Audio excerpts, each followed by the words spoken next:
Welcome to another edition of 805 Sports Talk. This week we are dedicating the show to Ryan Teixeira, who passed away on Saturday. Ryan really embodied everything that sports are all about.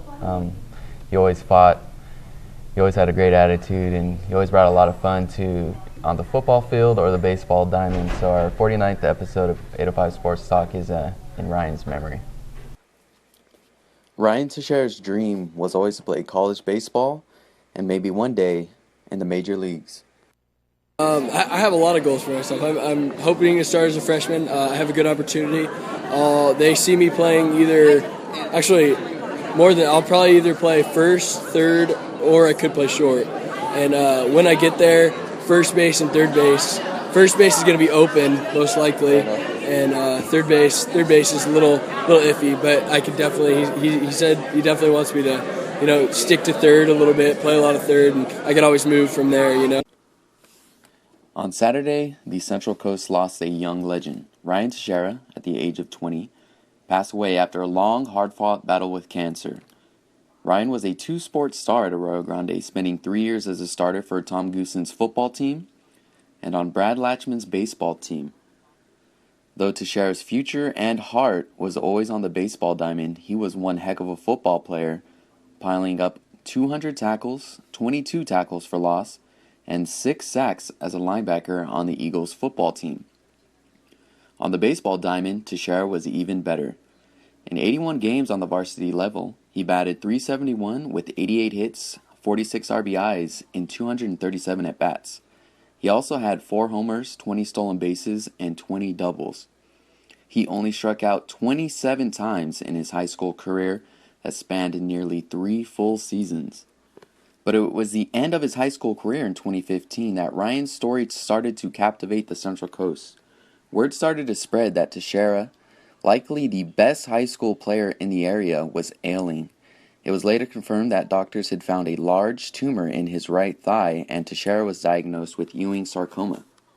The Eagles baseball team rallied around its captain, winning the Pac-8 League championship that year as Teixeira missed the team's last few games. The final game he would play for AGHS was on May 12, 2015. Then came the highlight of that 2015 baseball season. The Eagles hosted Nogales in a first-round playoff game that was scoreless through the 9th inning. With Ryan looking on, the Eagles would win on a wild pitch, Joey De La Rosa sprinting home for the game's only score. Moments after, teammates were shaving their heads on the field to honor Teixeira, who was on hand to see the whole thing unfold. Teixeira had a nearly 10-pound tumor removed from his leg that month in May of 2015, and he underwent months of chemotherapy afterwards. In the spring of 2016, doctors finally cleared Teixeira to join high school teammate Garrett Ball at Colorado Mesa, where both had signed to play baseball on scholarship. Teixeira trained with the baseball team at Mesa and even went to Williamsport, Pennsylvania, home of the Little League World Series, over the summer to spend time with players in the Challenger division of the league. However, last September, after Teixeira was unable to shake a cold, he was flown from Grand Junction directly to UCLA Medical Center. There, he was diagnosed with acute myeloid leukemia, which can be a complication of Ewing sarcoma. Ryan was in need of a bone marrow transplant. In October, the family organized a marrow registration drive at Arroyo Grande High School, with hundreds of community members registering to find a match. Finally, it was found that Ryan's younger brother Aaron was a 100% bone marrow match. The transplant, with Aaron donating bone marrow to Ryan, was performed this January. In February, after months in the ICU, Teixeira was declared cancer-free. His body had accepted his brother's bone marrow, but Ryan was not yet in the clear. He had developed liver damage and was battling complications from the transplant. On Saturday night at approximately 7 p.m., Ryan died in Los Angeles at the UCLA Medical Center. The outpouring of support has been tremendous, with thousands of tweets, news stories, and Facebook posts from around the country, with 17 strong as the rallying cry for Teixeira's story of unforgiving determination. Arroyo Grande hosts Dos Pueblos in a baseball doubleheader on Saturday at 11 a.m., and the team is expected to honor Ryan throughout the day. A celebration of life is scheduled for Sunday, starting, of course, at 1:17 p.m.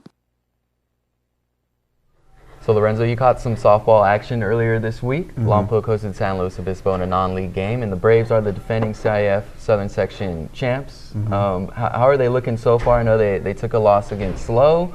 Do you think they're going to regroup? I think they're 0-3 so far this year. Kind of sum up what you've seen from Lompoc softball so far. Well, in my conversations with McKenna Martin, she kind of hinted at the fact that this team was going to be a lot younger and there's going to be those mental errors, so to speak. And unfortunately, I saw a lot of that yesterday. I mean, there was defenders out of position. There was some mishaps with trying to steal a base, also trying to get its offense going. But, Martin, to her credit, I mean, she seems like a vibrant spirit, seems very positive, and she's fully aware that not only is she dealing with the inexperience factor, but also the fact that one of her better players from last year, Cheyenne Marmolejo, is nursing an injury. So I feel like once those elements are in place and once the younger group starts to adjust to the game speed of the varsity level, I think this team will be just fine. I mean, to me, the mistakes that Lompoc High softball is making, Joe, it seems fixable to me. Okay. I'm sure McKenna will, get that team in shape. They started kind of slow last year and just put everything together and had a great playoff run. So even though they're 0-3, I wouldn't be surprised if they, turn things around. They were a young team last year, even though they did lose some key pieces. So I wouldn't be surprised if McKenna is able to turn that thing around over there at Lompoc. Now, you've seen your fair share of Lompoc and Cabrillo baseball. Cabrillo baseball lost 2-1 to Santa Maria. On Tuesday, Rigetti swept Lompoc baseball in a doubleheader.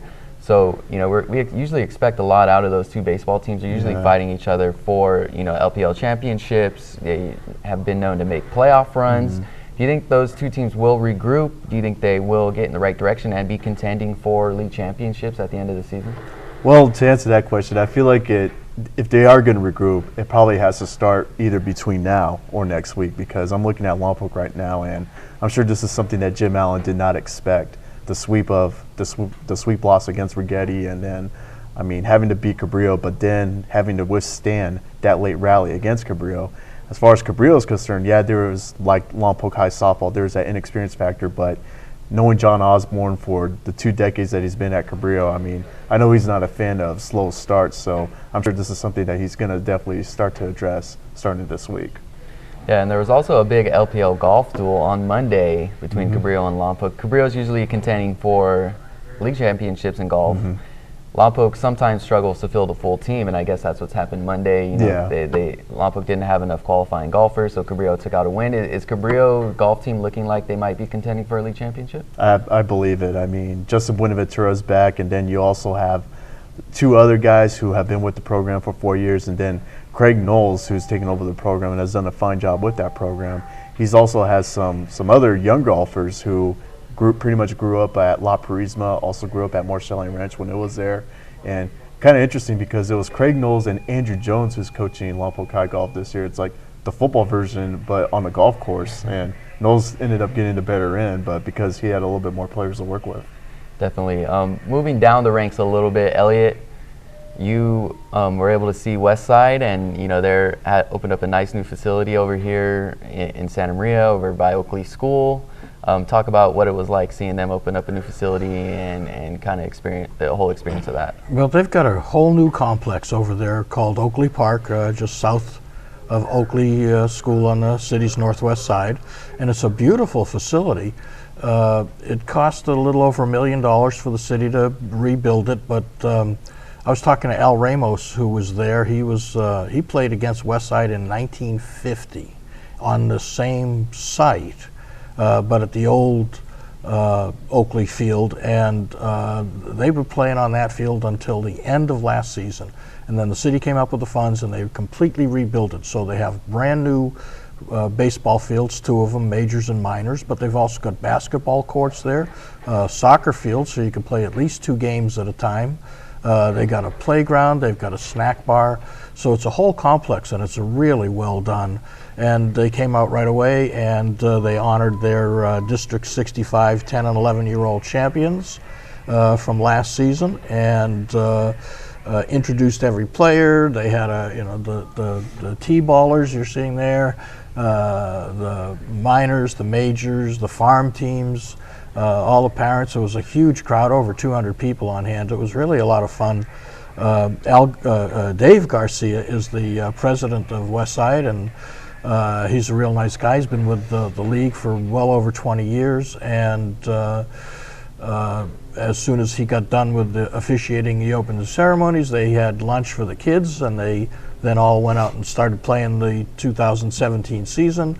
And Dave went over and started cooking up tacos at the snack bar, because when you're in Little League, you do a little bit of everything. But now the Little League and the Babe Ruth seasons are underway. Bryn Smith is the new president of Lompoc Babe Ruth, so he's got some exciting plans to improve that league and maybe see if they can upgrade their fields. But it's not just the high schools. We got games. The Little Leaguers are playing 6 days a week. They take Friday off. Now, of course, the teams don't play 6 games a week, but somebody is on the Oakley field, North Side's field, South Side's fields, 6 days a week, playing in 4 different divisions. So that is now underway. And then I had the chance to go over to Napomo High School for Kylie Mendez's college signing. She's going to go to San Diego Christian College, an NAIA school, where she will very likely get a shot at being the starting point guard in her freshman year. Now, she's a delightful young woman, a good student, good athlete. She's in a volleyball setter. She's the point guard on the basketball team. She is a sprinter on the track team, the 100, 200, the 4x100, and athletic director Russ Edwards told me that if he can talk her into it, she'll even do the 4x400. So she's an all-around athlete, and she's going to study education to become a special ed teacher, and she's already involved with special ed at the school for the last 3 years. She's one of the people that coaches the Special Olympians, and actually when she got done with the signing ceremony, she had a break because they had a birthday party for her. It was her 18th birthday, and then she went and coached the Special Olympians who are coming out for practice.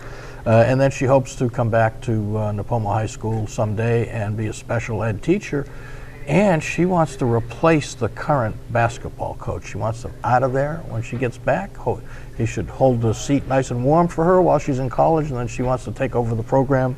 And of course, the coach is Dave Mendez, who is coincidentally her father. So she'd like to do what Desiree Dominguez has done over at Righetti High School. She's a big fan of Desiree's. They're were underrated point guards in high school who won all kinds of all-league honors in their playing careers. Desiree led her team to 3 straight CIF appearances. They made their first ever quarterfinal appearance this year. They won their first ever CIF playoff game at home this year.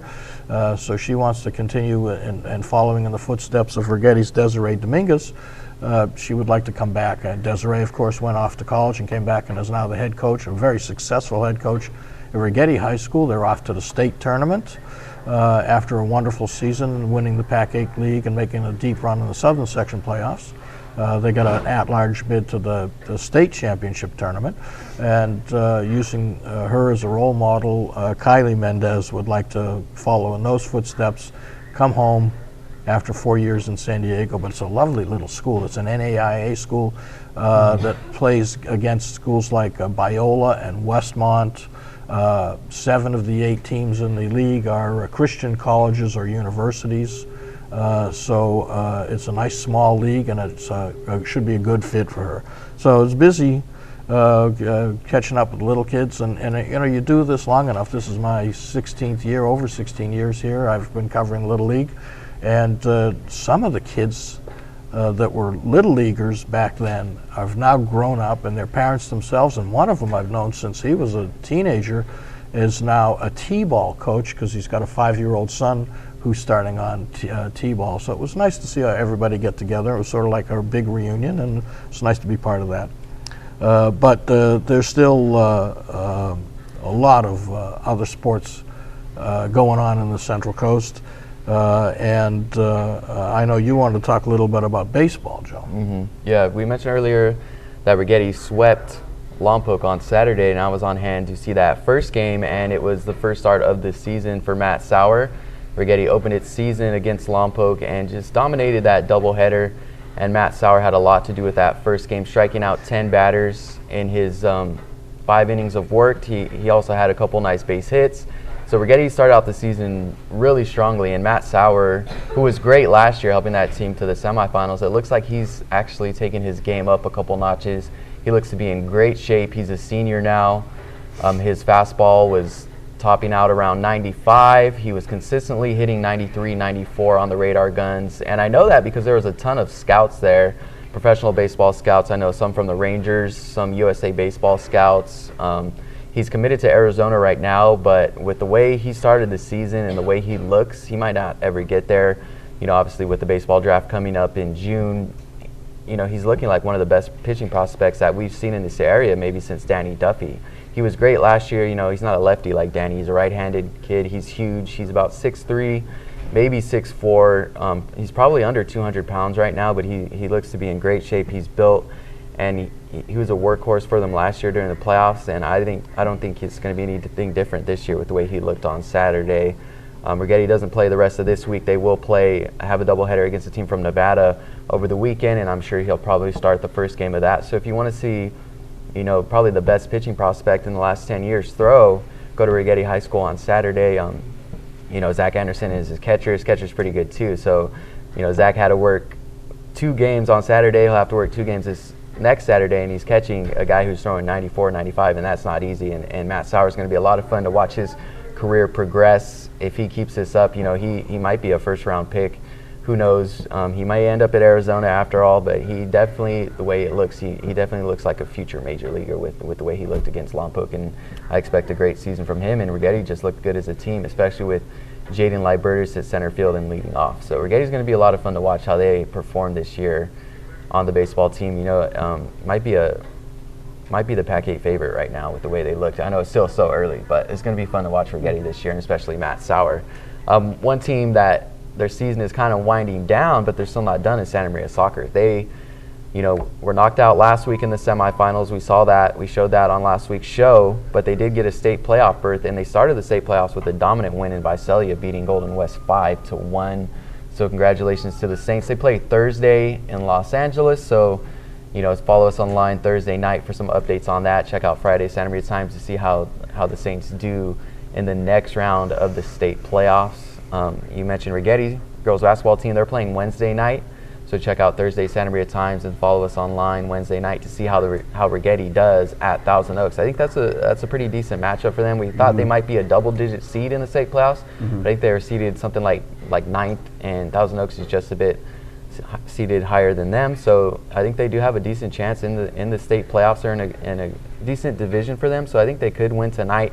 Maybe win another game, but it definitely isn't an insurmountable task. So that'll be fun to see. And one of the teams that did win a CIF Southern Section Championship is also another San Ynez Valley team, was Dunn. They beat Adelanto on Saturday in Corona, 3-2. They built up a 3-0 first half lead and then held on for a 3-2 win. And interestingly enough, Dunn declined an invitation to the state playoffs, which I think was kind of interesting. They don't want to do the travel. They want to end their season on a high note. They won a CIF championship, but state playoffs came a knocking, and they declined. So, Lorenzo, how do you feel about that? You had some contact with Dunn earlier in the season. They have 2 D1 prospects on that team. Would you think, if you were on that team, would you want to go, travel on the state playoffs, maybe play a couple more games, probably have a little bit of travel, or would you be cool with, just ending on a Southern Section championship? No, I would definitely want the opportunity to bring back a state championship to my school and be revered in history as potentially the first team to ever bring back a state banner to Dunn. So, that's just my thoughts and feelings. I know that it's a hard task to win a league title or even a section title, but still, the way high school sports is structured now, who wouldn't want to play for a state title? Who wouldn't want to play in the state playoff format? So, especially here, it's California. It's not like a little state. It's not like Rhode Island where you don't have that many cities and towns. Or Wyoming. Yeah, you think from the kids' standpoint, they want to keep playing. They want to keep playing. They want to test themselves. They want to see if they're good enough. Now that they've won a CIF championship, Southern Section championship, they know that they're that good. But can they go on and beat the best from the entire state? the other regional champions. Of course, you don't have to play every single one of them, but you have to play like 4 games and beat champions or second place teams in every round. So if I was a kid still playing, I would say let's go.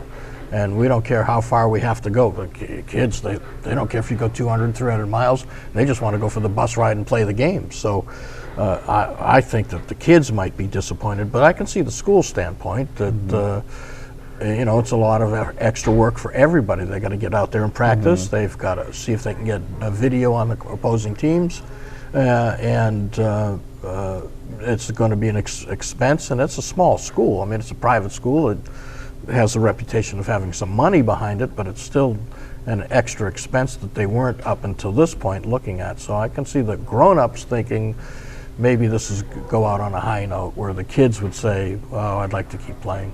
But hey, Santa Maria's still playing, and they're going for it. I talked to their assistant coach, Horacio Vieira, after the game last night, and they didn't expect that they were going to win at by that margin.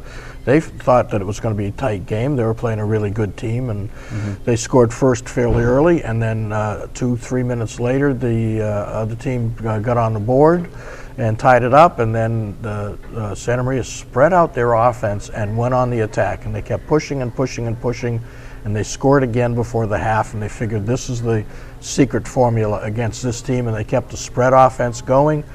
And scored 3 second-half goals. They didn't let the other team cross the midfield line very often, so they got an impressive first-round win. Let's see how they do against Fremont, but they're a confident bunch of kids. And that Golden West team, I know them pretty well from my time in the Central Valley, and I'll tell you this, the Visalia soccer scene, it's pretty deep. I mean, a lot deeper than Santa Maria, so significant victory for the Saints on that regard.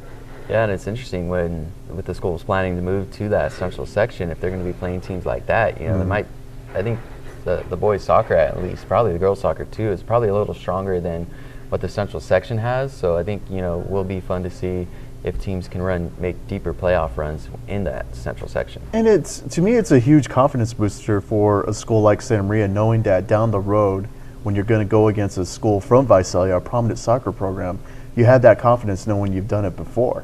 It's going to be the same thing. It's going to be widespread with some of the other sports like girls basketball, boys basketball, football, even track and field as well. Yeah. It was kind of surprising that Dunn declined the state playoff bid, but we've also had some surprising teams so far to start the spring season. Elliot, with you going to Roundtable, you see Santa Ynez pitcher, we're honored as Athlete of the Week. We know the Santa Ynez softball program has struggled over the years. They seem to be kind of headed on the right track. Santa Maria's softball team's 3-0. So what are some surprising teams that you've noticed so far? I know it's still early, but has there been any surprising teams that you look at the record, look at some of the results, and kind of raise your eyebrow a little bit? Santa Ynez has definitely been the biggest surprise. They've got a young freshman pitcher, Armani Garcia, who was this week's Athlete of the Week. But they've got a whole bunch of freshmen on that team. They've got starting freshmen everywhere. And then the first baseman is Anastasia, but they call her Stacia Garcia, and she's Armani's older sister, and this is the first time the two of them have actually been able to play on the same team. And they have been just dominating the opposition. But now here's a point. I think Napomo's going to be a good team in that league. I think Santa Maria is going to be good in that league. Napomo's had a recent history of strength in softball. One of the coaches who didn't really want me to mention his name has said that it's early. And he doesn't think that Santa Ynez has played anybody. And we've seen teams in the past in this sport and other sports have really strong preseasons and then not so much after they get into the league. Well, we've also seen it go the other way. We saw a Hart High School team play football a few years ago where they didn't win a single game in the preseason, swept their league and then swept to a CIF championship. So it can go either way. But they thought that Santa Ynez is playing at Arroyo Grande Thursday of this week. That'll be the test. And if Santa Ynez can either beat them or hang with them, keep it close, then Santa Ynez is for real. So that'll be the first test. But I really like the Santa Ynez team. They got some really fine young baseball players, and the coaches are doing a really good job. Last year, they didn't win a game. So they're now 4 wins ahead of last year. But Santa Maria's off to a good season, and Napomo struggled early, but Coach Matt Paradise there says that's what the preseason is for, and when they hit the Los Padres League, you got to look for them to be one of the top teams. And he thinks Morro Bay might be a sleeper. They don't get a lot of attention down here because they're so far north. And San Luis Obispo County School that we cover when they're playing one of our local teams, but we don't travel up to Morro Bay to see how they're doing on an everyday basis. He thought maybe they're a good team to keep an eye out. In regards to San Ynez, there just seems to be a good buzz and euphoria going on because football had a very strong year. We saw what happened with boys basketball and their historic run. Now it seems like it's trickling over to the Diamonds, so there seems to be a lot of hype and a lot of buzz and just good times in San Ynez. Yeah, I think really it's one of the most underrated programs. They won a water polo championship this year. They did win a baseball championship. I think it's been about 4 years now. I think they're the most recent baseball champion. So they're pretty underrated, and we've seen that they can win some games and win some championships. And we know their tennis teams are strong. They're kind of sports that are on the periphery are really good with them: water polo, swimming, diving, and both tennis and volleyball. So, and with the development of their main sports like basketball and boys basketball and football and baseball, that program is definitely headed in the right direction. And I think that's a testament to what Ken Fredrickson does as an athletic director. He's always been a great AD to work with from our end, and I think he definitely has those programs in good shape. And even the girls basketball team was good this year with their coach coming in. Well, Mike Alexander, he was at Kylie Mendez's signing because he's not only the coach at San Ynez, but he runs the Swoosh Elite program. And Kylie was one of his players, and Mike said, I train all the girls that come out and beat us during their basketball season. But he's done a really good job. He was a Tascaderos coach years ago. He went down to LA, came back up here, and the Swoosh Elite program has the star players from most of the local high school teams, from Lompo, Cabrillo, they're on there, Rigetti. So he's working with these kids, and that's one of those programs that helps them in their high school season. And he's very open that he's more than happy to talk to Napomo's coach, Dave Mendez, and give him pointers. And he just then hates to have to play against these guys, but they all get along. And so you're right, though. I think the San Ynez has done a really good job in bringing in coaches, and they're developing a bunch of young teams that are going to compete with anybody. All right, that's all we got for this week. Thank you once again for tuning in to 805 Sports Talk. We'll see you next week.